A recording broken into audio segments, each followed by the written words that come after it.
Hello, and welcome to episode 74 of Prose.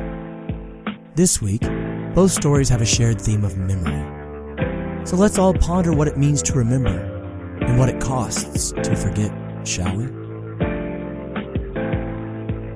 Firstly, let me apologize for missing the first deadline for Prose in 2 years. I fear that international travel, my day job, and a severe bout of sickness hobbled my abilities to get the stories up. In regards to the latter, I pray you'll all forgive me the rasp throughout today's episode. If you can't tell, the voice is still a bit shot. As per the usual, I'll beg you all to go follow the show on Twitter, Instagram, and Facebook. Even more amazing would be if you could head over to Apple Podcasts, aka iTunes, and leave a rating and or review for Prose. Ratings and reviews set the show up for continuing into the future, and they really help me, know you're listening. It'd be great if I could see some. For easiest access to the show, subscribe using Apple Podcasts, Google Play, or whatever podcast catcher is your favorite. And certainly, thank you all for listening. I won't ramble on in this rasp. Let's just get to the tale, shall we? This week, we have the forgetting and the language of the lesser. Enjoy.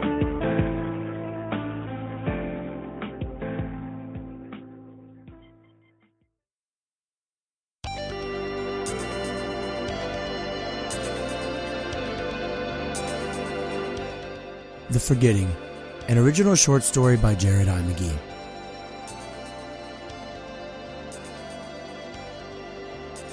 Mr. Synnax.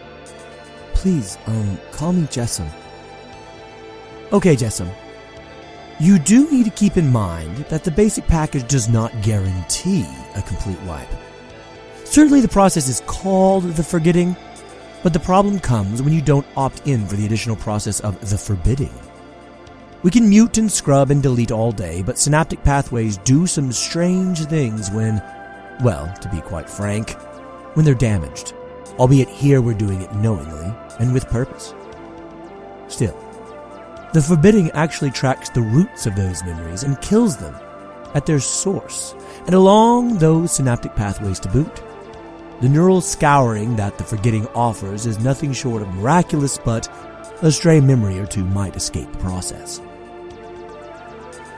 Well, Doc, I certainly do appreciate your candor and your honesty both, but I fear that I really can't even afford the forgetting. I'm doing that and getting myself into what my mama used to call a tight spot, so I'll have to stick with just that procedure. Well, Jessam, lie back and relax. I'm going to give you a quick-acting sedative, and we'll get you right down to some erasure, eh? Thank you so much, sir. With that, the doctor held the device to Jessam's neck and released the hypospray sedative into his bloodstream through his neck. Jessam only felt a little pressure, not even enough to constitute a pinch, and he was already getting groggy from the drugs. Quick acting, indeed. Oh, Jessam, he heard through the fog of the drug. It would make the forgetting so much more effective if you'll think on all those memories that you want stricken from your neural networks. That'll get them all roiled up to the surface for us. Thanks.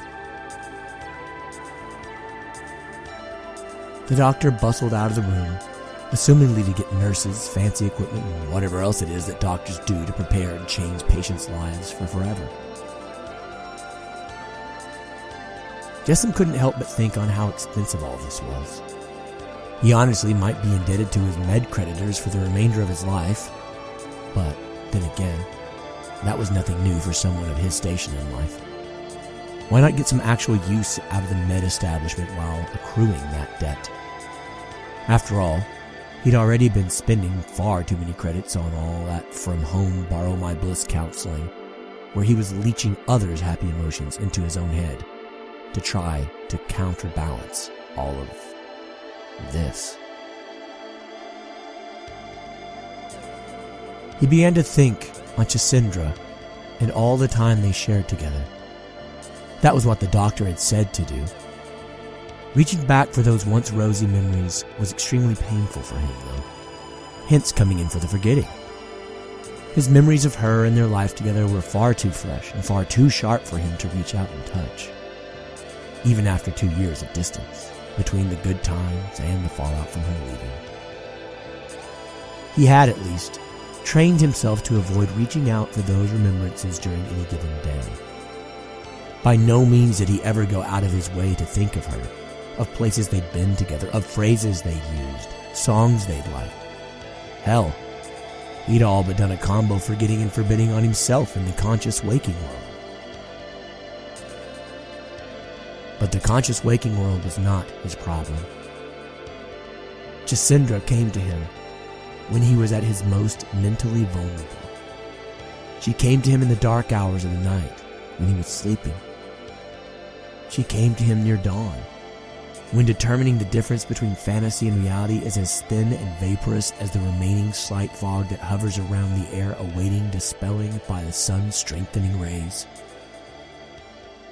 She came to him at moments of downtime, when his mind would wander all over time and space, yawning out into eternity and somehow always ending up back in some version of reality, where the two of them were together and happy with animals and children and friends and a shared existence. Those times of vulnerability demonstrated to Jessam that he could not banish her on his own. So med procedure it was.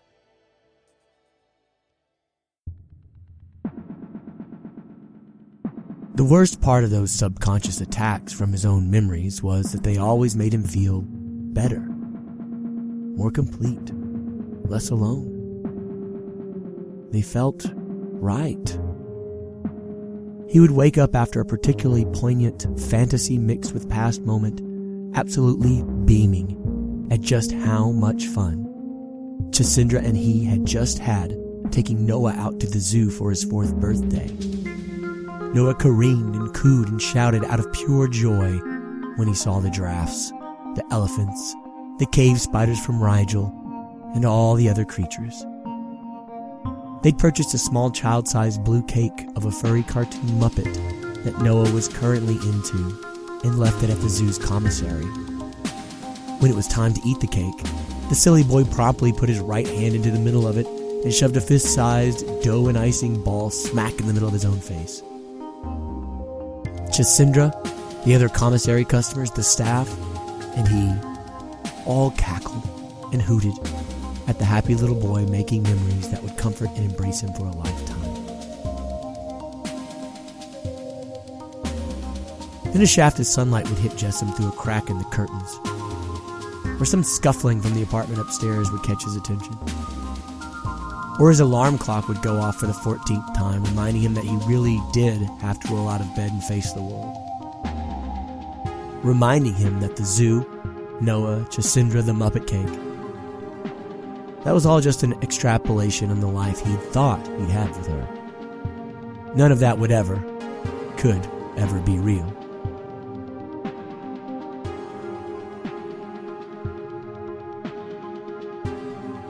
Two nurses, and who he thought was still the same doctor, came sauntering back into the room with a med cart. They didn't really speak to him. Everyone just went about their job rather, surgically and with purpose. They gave an IV, he presumed to ensure that his initial sedatives didn't wear off halfway through the procedure, and they began to clean his temples, going so far as to shave away the downy little mousy brown hairs that still remained there on the upper sides of his head. All this for a neural wipe? He began to get a bit nervous and wished he hadn't been so insistent that he didn't need any anti-anxiety medication. Tubes and wires, syringes and corked beakers. The little wheeled cart was filled with every cliche from a medical neurocast or the old sci-fi thrillers of yesteryear, and that made him feel even more nervous. His equipment certainly didn't look like cutting-edge stuff. But who was he to judge? Amidst his worrying, he started thinking on the doctor's explanation of the forbidding, and began to have a sinking feeling. His time at the zoo with Noah and Jacindra, that wasn't a memory. That wasn't something they had done. It was a manifestation of what he had thought they would do.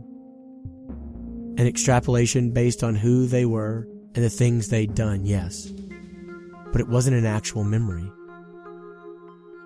Surely this is what the doctor meant would not be covered by the forgetting processes. And that was wholly unacceptable. Jessam began to think about how those joyful memories might feel without any real tether to reality. Chisindra and their relationship never existed, so his perfect day with his wife and child at the zoo would seem nothing but whole cloth, thought up from a dream. He would spend his days living out never-to-be-had moments with the woman of his dreams, and never know that they had actually shared 5 wonderful years together before everything soured.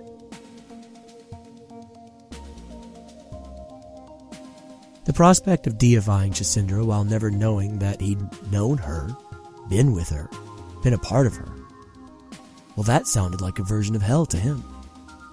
Sure, he wanted things to go back the way they had been before. He wanted his old life back. But he would rather be tortured by those could-have-been fantasies and have context than to pine away after something and someone his brain would demand was nothing but fiction. Jessam tried to speak up, but he found his jaw heavy from the earlier sedatives now mixing with the IV cocktail.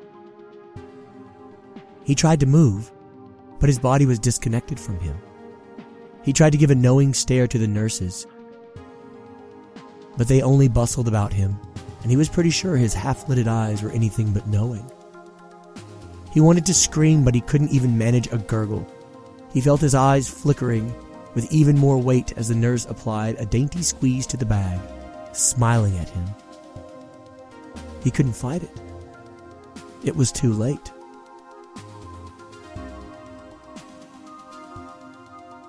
He did feel tears come down his cheeks as the world turned black and he saw Chisindra and Noah well in front of him, beckoning him to hurry on up so they could make the exotic birds' flights of fancy show at the zoo. Suddenly, Jessam couldn't remember why the tears were on his cheeks. He had never been happier as he jogged up to his wife and son. Maybe that was it. Tears of joy at just how special this was. Just how perfect their time together was for him. That was it, yeah. Tears of joy. He grasped her hand with his left and his little hand with his right, and they walked as a family toward the bird enclosure.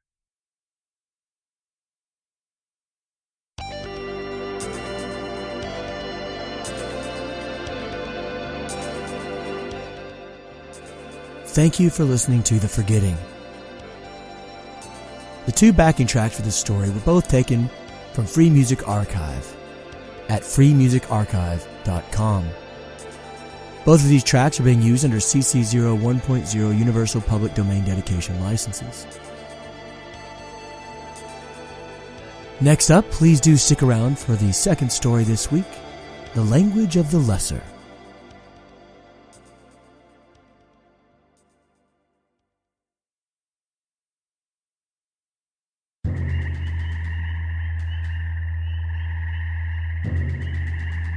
The Language of the Lesser, an original short story by Jared I. McGee.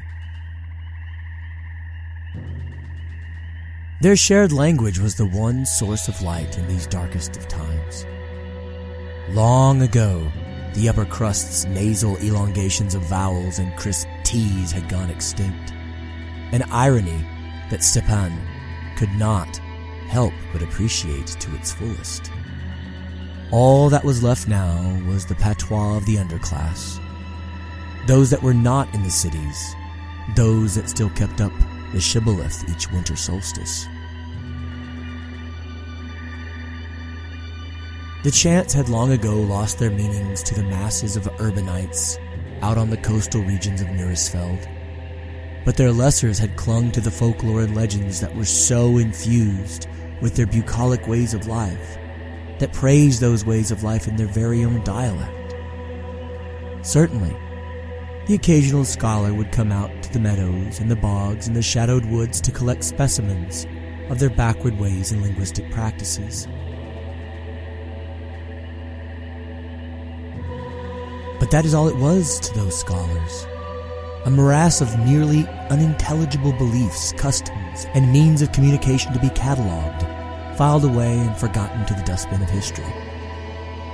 Maybe someday in the far future, some quirky author would use their ways for the basis of a fantastical novel, or some desperate academic would build their dissertation on the obscurity that would be these nothings from the past. But again, that was what had made Stepan grin grimly. All those snotty scholars were dead, alongside their ministerial and parliamentary masters. They had burned right alongside everyone else that scoffed at the olden ways.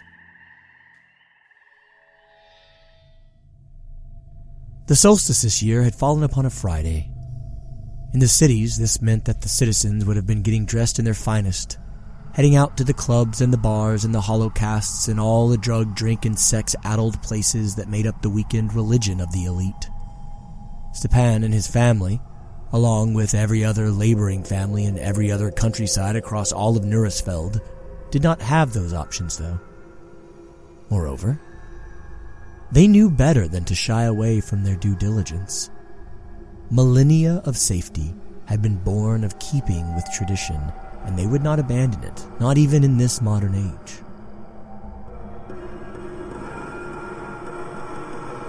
So as their urban counterparts went into their Friday evening exploits, as they always did, Stepan and the lower nobodies of the world made their way into the now dormant wheat fields. They erected shamblemen of the best sheaves of wheat they had dried and stored for just this purpose, sacrificing what would have been fine grains for eating to a much more important purpose. Thousands, hundreds of thousands of these shamblemen dotted the dark places of Nurisfeld that longest of winter nights. The holy men and holy women chanted prayers in the old dialect, the lesser patois that was so gauche in the modern world, and then the farmers and woodsmen and weaver women and other working people of the world came together and set flame to those dried shamblemen, bringing light to the world at the longest and coldest and darkest of times. Those flaming bundles shone brighter than the neon pulses of the city's clubs and bars and festival grounds, brighter than their transports and hover trains and flight ports. And something noticed.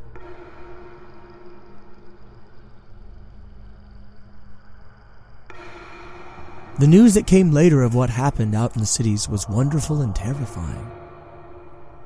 Some sort of apocalyptic force had smote the cities down, punishing them for their hubris, like some long-ago cliched epic from yesteryear.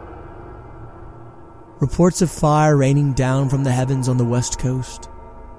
Communiques of the tides rising and crashing in like never before on the east coast. Tales of the wildlife going berserk and striking out against their oppressors on the southern coast. Whispers of the cold taking over the northern coasts, freezing them like some sort of magical force out of a fairy book. The Middlelands, though, they were spared. Whatever they had done with those sheaves of wheat had saved them. The shibboleth that had continued unbroken since times immemorial apparently had a purpose after all. The language of the lesser, as the learned men and women called Stepan and his family's manner of speech, had prayed, chanted, rhymed, and sang the apocalypse away, much as the folk tales and myths had suggested they might. Stepan looked out on a quiet Sunday morning, wondering if someday his accent would be the one to be considered uppity or snooty or important. He certainly hoped not. He wanted to keep his connection to his roots and to the power of yesterday.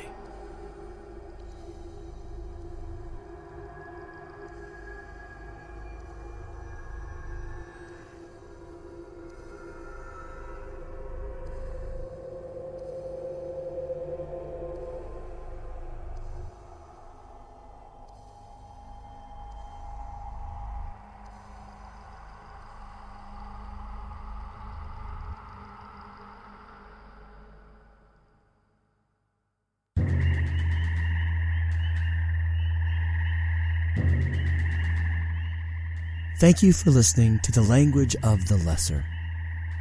All sounds and music you hear come from freemusicarchive.com, and they are being used under CC 01.0 Universal Public Domain Dedication licenses. That does it this week for Prose. I certainly hope that, moving forward, you'll keep your eyes peeled for our continued episodes into this new year. For now, as always, please do love those around you, tell them that you do, and embrace this life as it is, always stranger than fiction. See you next time.